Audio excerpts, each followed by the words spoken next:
Dan pemirsa, warga Rumah Susun Kelurahan 26 Ilir Palembang resah akibat pembangunan instalasi pengelolaan air limbah atau IPAL yang merusak bangunan jalan. Sempat dijanjikan untuk diperbaiki, namun hingga kini masih sebatas janji.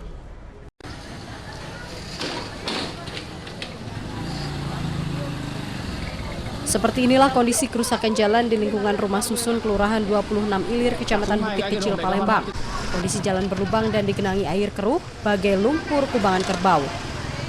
Kerusakan jalan disinyalir akibat pembangunan instalasi pengelolaan air limbah atau IPAL yang melakukan pengerukan pada badan jalan dalam lingkungan Rumah Susun 26 Ilir beberapa minggu terakhir.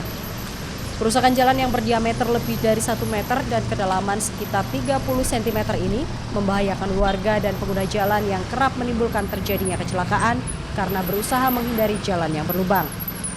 Warga menyatakan pihak pengelola pembangunan IPAL berjanji segera melakukan perbaikan jalan kembali seperti semula pada 9 Mei lalu. Namun hingga kini warga masih menerima isapan janji yang belum direalisasikan. Nah, sampai sekarang ini pun belum ada perubahan, masih inilah jalan mana juga seluruh jalan ini kan sudah buruk nian dari dimanapun itu kan, yang awalnya jalan ini bagus jadi jahat kayak ini kan, jadi terganggu. Banjir, banyak yang terbalik motornya. Banyak terbalik, Dulu tuh kondisi jalan di sini kayak bagus. Itu coran masih ada kan, sistem yang bagus. Semenjak pengantian kemarin lah ini.